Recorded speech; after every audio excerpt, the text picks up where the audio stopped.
नमस्कार दोस्तों, आज फिर से आपके बीच में एक नए स्टॉक की डिटेल्ड एनालिसिस लेके आए हैं हम लोग। और इस स्टॉक का नेम जैसा कि आप लोग देख रहे होंगे डी-मार्ट है।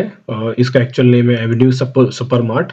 और ये राधा कृष्ण दमानी, आप जानते होंगे, स्टॉक मार्केट की एक बहुत बड़ी खिलाड़ी है, उनकी कंपनी है।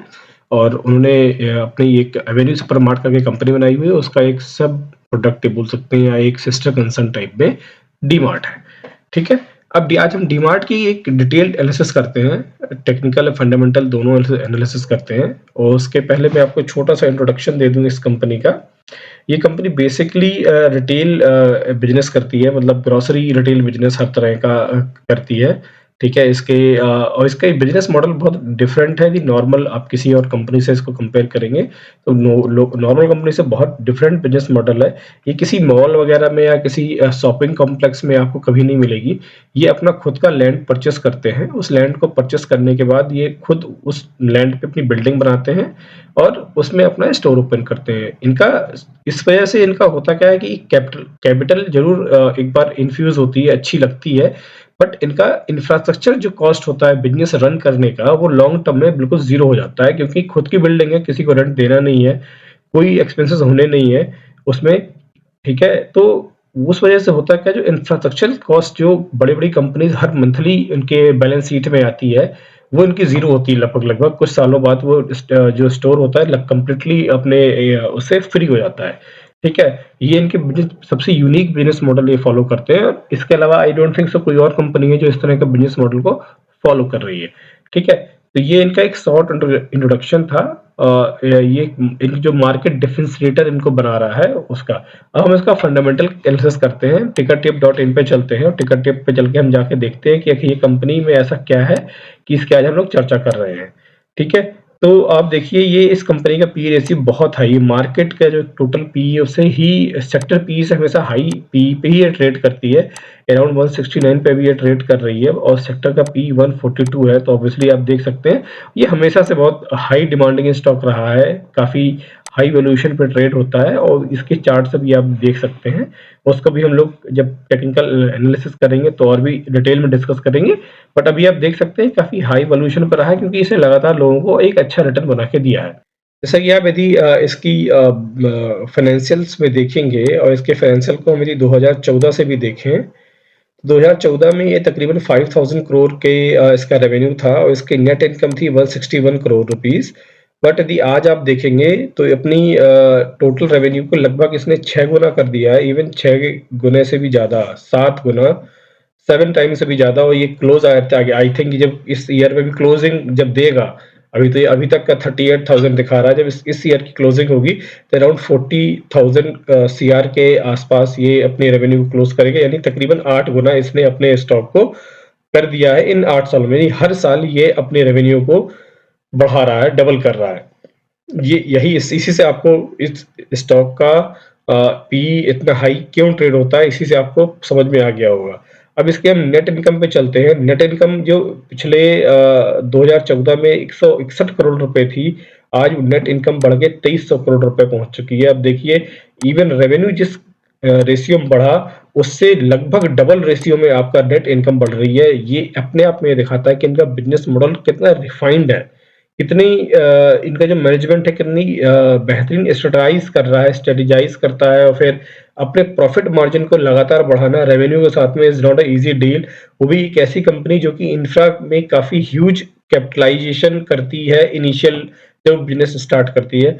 तो ये पूरी तरह से दिखाता है कि इनका मैनेजमेंट की अंडरस्टैंडिंग, लॉन्ग टर्म में विजन बहुत ही सॉलिड है। ठीक है। अब दूसरी चीज कि ये एक अभी आप देखेंगे तो कंटिन्यू ये जो पर्टिकुलर कंपनी है, इवन ड्यूरिंग कोविड थोड़ा सा डिप हुआ, बट उसने अपनी जो ग्रोथ है लगभग उसी स्पीड से जारी रखी हुई है। उसी स्पीड से वो अपने अभी ग्रोथ कर रही है, नेट इनकम में भी और रेवेन्यू में भी, रेवेन्यू साइड भी। ठीक है। तो यदि हम अब इस स्टॉक का फंडामेंटली टोटल यदि हम चीजों को उठा के देखें, और हम इसका चलिए एक और चीज चेक कर लेते हैं, होल्डिंग्स भी देख लेते हैं। यदि होल्डिंग्स हम देखेंगे तो तकरीबन ये होल्डिंग 8.72% के आसपास है। अभी थोड़ा कम हुई है, वो हम अभी डिस्कस करेंगे क्यों कम हुई है, वो भी आपको मैं बताऊंगा टेक्निकल एनालिसिस करके। बट यदि आप इसको देखेंगे तो 8 टू 10% जो होता है बहुत ही अच्छी लाइक होल्डिंग्स मानी जाती है एफआईआईस के दृष्टि में। और प्रमोटर की होल्डिंग तकरीबन 74%। तो आप ये जान रहे हैं कि प्रमोटर जो हमारे राधा कृष्ण दमानी जी हैं, वो इसमें अच्छा स्टिक लेके बैठे हुए हैं और अपनी ही प्लान के हिसाब से इस पूरी कंपनी को वो चला रहे हैं।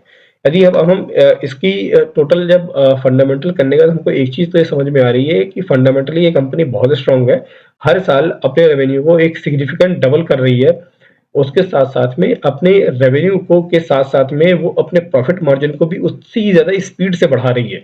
यानी एक्सपेंशन तो उसका हो ही रहा है, वो तो ठीक है एक्सपेंशन हो रहा है, लेकिन एक्सपेंशन वो अपने लॉस करके नहीं कर रही, जो कि अदर कंपनीज़ में किसी का नाम नहीं लूँगा, बट बहुत सारी कंपनीज़ मार्केट में हैं जो लॉस मेकिंग बिज़नेस बना के अपने एक्सपेंशन करती हैं, ठीक है? और बाद में वो उनको बहुत प्रॉब्लम्स आती हैं, ठीक है? लेकिन आप इस कंपनी को यदि आप देखेंगे, तो वो लॉस मेकिंग कंपनी नहीं बन रही है, वो एक्सपेंशन भी उसी स्पीड से कर रही है और अपने प्रॉफिट मार्जिन को भी उसी तरीके से भी मेंटेन भी कर रही है। तो एक बहुत अच्छी चीज है और ये दिखाता है कि इसका विजन बहुत अच्छा है मैनेजमेंट का, जो उसके बोर्ड ऑफ डायरेक्टर्स का। अब हम चलते हैं इसके एक्चुअली काइट में और इसकी टेक्निकल एनालिसिस करते हैं और ये देखते हैं कि भाई अभी ये स्टॉक कहाँ पर बैठा हुआ है, अभी हमें इस स्टॉक में करना क्या चाहिए और लॉन्ग टर्म में हम इस स्टॉक को किस तरह से प्लान कर सकते हैं, किस तरह से स्ट्रेटेजाइज कर सकते हैं इस स्टॉक में। हम लोग काइट पे आ गए हैं, जैसा कि आप लोग देख रहे होंगे हमने डीमार्ट को ऑलरेडी लोड करके रखा हुआ है। मैंने एक लाइन ड्रॉ की हुई है, एक सपोर्ट लाइन बोल सकते हैं या रेजिस्टेंस लाइन आप लोग बोल सकते हैं। इस प्राइस रेंज में है 4597 की। आप इस लाइन को यदि देखेंगे तो ये एक ऐसा प्राइस रेंज है जिस प्राइस रेंज में इसने पहली बार रेजिस्टेंस लिया और फिर इस पे सपोर्ट भी लिया और ये प्राइस रेंज इसका आगे भी इसका रेजिस्टेंस बन रहा है। यानी ये एक ऐसा प्राइस रेंज है जिसमें उसके पास एक बहुत ही अच्छी मात्रा में बियर्स अवेलेबल हैं जो उस प्राइस को ऊपर नहीं ले जाने दे रहे हैं, या ऊपर ले जाते हैं तो नीचे आने में भी वो उसको रेजिस्टेंस करते हैं। यानी दोनों बियर्स और बुल्स दोनों इस रेंज में एक ठीक-ठाक संख्या में अवेलेबल हैं और इसी वजह से ये एरिया सपोर्ट भी बनता है और रेजिस्टेंस भी बनता है। ठीक है? पहली चीज ये क्लियर होगी। दूसरी चीज, एक यदि हम एक इसका ट्रेंड डाउन ट्रेंड की ट्रेंड लाइन को यदि ड्रॉ करें तो आप ये देखेंगे कि ये स्टॉक इस तरह की जो डाउन ट्रेंड की ट्रेंड लाइन है इस पे रेजिस्टेंस ले रहा है और इसी रेजिस्टेंस के हिसाब से वो ट्रेड कर रहा है और आगे भी जो मेरा मेरा अनुमान है कि इसी लाइन पे, जो लाइन मैंने अभी ड्रा की है, इसी लाइन में थोड़ा सा कलर चेंज कर देता हूँ इस लाइन का।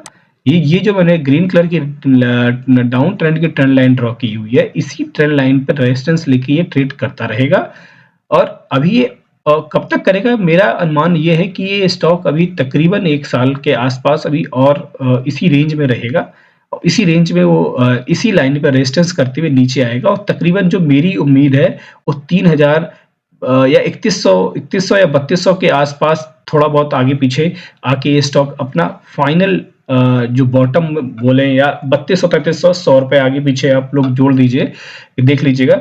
लेकिन अनुमान के हिसाब से मैं बता रहा हूँ कि उस प्राइस रेंज में आएगा, उस प्राइस रेंज पे अपना ये फाइनल बॉटम लगाएगा, उसके बाद अपनी नई जर्नी शुरू करेगा। ये मेरा अनुमान है।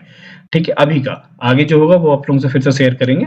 ठीक है? तो ये है। अभी ये डाउन ट्रेंड में है और डाउन ट्रेंड के साथ-साथ अभी ये एक बहुत लंबी रैली लेके आया, बहुत लंबी ट्रेंड के बाद इसने अपने आप अपना करेक्शन स्टार्ट किया हुआ है। जैसा कि मैंने आप लोगों को हमेशा बोला है कि ये जो ट्रेंड लाइन होती है, 2 ट्रेंड लाइन आप 100 और 50 के लिए ड्रॉ करते हैं, ठीक है? और ये जो 2 ट्रेंड लाइन आपको ये बताती हैं कि स्टॉक ट्रेंड में है या आपका ये स्टॉक आपका करेक्शन में है। जब जब आपका स्टॉक प्राइस इन दोनों मूविंग एवरेजेस के ऊपर ट्रेड करता है और बहुत तेजी से ऊपर ट्रेड करता है, तो यानी वो ट्रेंड में है।